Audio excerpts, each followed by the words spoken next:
გამოვა მიაწექი. ვინ არის? მობძანდით. მარი მოდი დედიკო, მარი. თუ მარი მოვიდა. ვთქვით, ჩვენი ამბიცია არის, რომ საქართველოში შემცირდეს როგორც შეიძლება ბავშვთა სახლები, ანუ მოხდეს დეინსტიტუციონალიზაცია და ამიტომ ყველანაირად ვცდილობთ აი რაღაც ალტერნატიული ფორმების მოძებნას იმისთვის, რომ ბავშვები გავიყვანოთ ბავშვთა სახლებიდან და ყველაზე კარგი ვარიანტი ამ შემთხვევაში არის მინდობით აღზრდა. მინდობით აღზრდის დროს რა ხდება? ადამიანი, რომელიც ასე ვთქვათ, გამოთქვამს სურვილს, აქვს თავისი მოტივი, რა თქმა უნდა, იმისთვის, რომ გახდეს მიმღები მშობელი, ამის შესახებ აკეთებს განცხადებას. და სწორედ ჩვენი სამსახურის მოვალეობა და მიზანი არის სოციალური სამსახურის და სოციალური მუშაკის მიმღები ოჯახის შესწავლა თავიდან ბოლომდე მისი ოჯახის წევრებით. პირველ რიგში ვკითხულობთ მოტივს, თუ რა მოტივით ხდება მის მიერ წაყვანა ბავშვისა.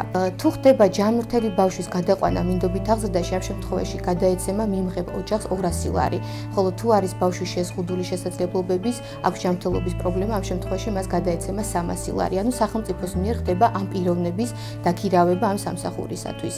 მას შემდგომ რაც გაკეთდება განაცხადი, რა თქმა უნდა, მიმღები მოიტანს სხვადასხვა საბუთს და ცნობას, ანუ სოციალური სამსახური ჩვენ ვართ პასუხისმგებელი ამ ბავშვზე, აქედან გამომდინარე თავიდან ბოლომდე უნდა შევისწავლოთ ოჯახი და ვთხოვთ სხვადასხვა ცნობის მოტანას. ეს არის ცნობა ჯანმრთელობის შესახებ, ცნობა ნასამართლეობის შესახებ, არა მარტო ამ მიმღების, ანუ კონკრეტულად ვინც ხდება მიმღები მშობელი, არამედ ყველა იმ ადამიანისა, რომელიც ცხოვრობს მის ოჯახში. ყველა სრულწლოვან წევრს მოაქვს ცნობა ნასამართლეობის შესახებ და მას შემდგომ რაც დავწმუნდებით, რომ ნამდვილად არის გარანტია იმისა, რომ ბავშვი იქნება უზრუნველყოფილი თავიდან ბოლომდე, რომ გადადის კარგ პირობებში, მას შემდგომ ჩვენს მიერ უკვე სოციალური მუშაკი ამზადებს დასკვნას, რის საფუძველზეც ხდება მიმღები მშობლის დარეგისტრირება ერთიან რეესტრში, როგორც მიმღები მშობლისა.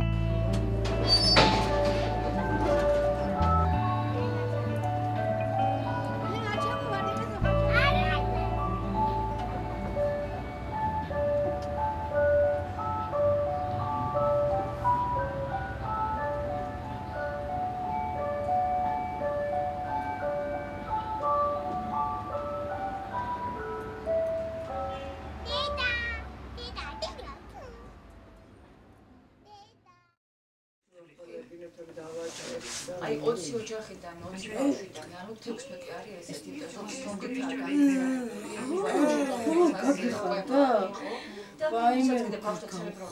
თავიდანვე იმის კუნთები, აი ბრონქის კუნთებს გადაადგილება არ აქვს. როგორც ნაწყავს უნდა პერისტალტიკა, იგივე კუნთი.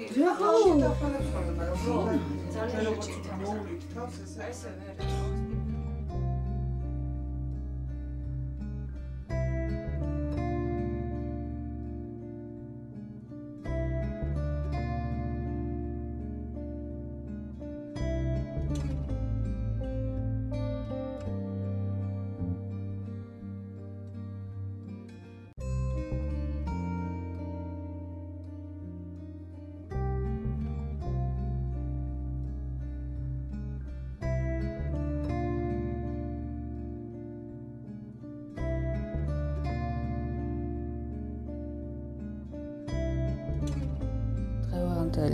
სოციალური პოლიტიკის ერთ-ერთ მთავარ მიზანს წარმოადგენს შეზღუდული შესაძლებლობის მქონე პირების, მათ შორის ბავშვების საზოგადოებაში ჩართულობის გაზრდა და ამ მიზნით ისეთი მომსახურებების გაძლიერება, რომელიც მათ მისცემთ საშუალებას, რომ მოახდინონ საკუთარი პოტენციალის რეალიზება.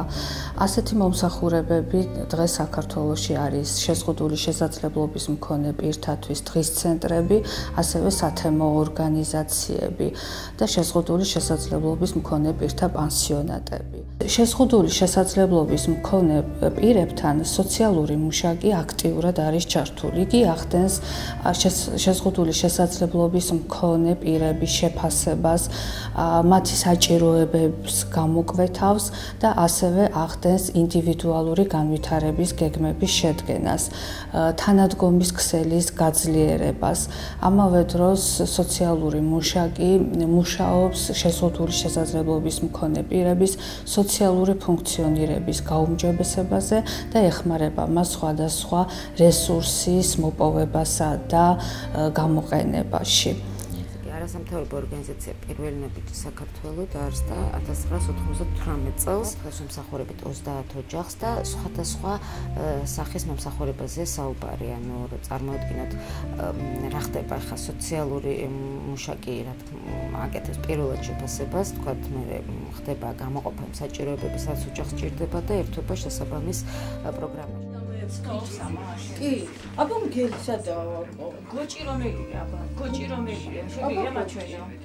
თუ ხელით არ გეუბნება, თვალებით უყურებს. დაი თვალებით. ანუ ვიზუალური ხსება.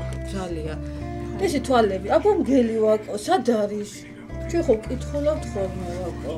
ამათ ოჯახს დაუშვათ სოქს მიეწოდება მხოლოდ მედიკამენტებით, თქვათ, მომსახურება სამედიცინო და გარკვეული დახმარება ყოველთვის განმავლობაში, ეს შეიძლება იყოს თუნდაც პროდუქტის სახით, ან რაც საჭიროება აქ ოჯახს, თქვათ, შეიძლება ეს იყოს მხოლოდ მომსახურება. არის ოჯახები, რომელთანაც 20 ოჯახში უბრალოდ დადიან ჩვენს მიერ მომზადებული აღზრდელები ოჯახში და ანუ ბინაზე მომსახურება ხდება.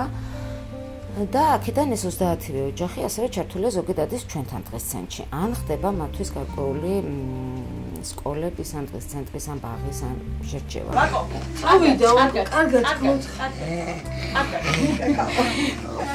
ხარი. კარგად ვიყავით. კარგად. ესე გაკოის. კარგად უთხარი ვაკო. კარგად ხო? გაკოცე. ბევრი გაკოცა. აი, კარგად.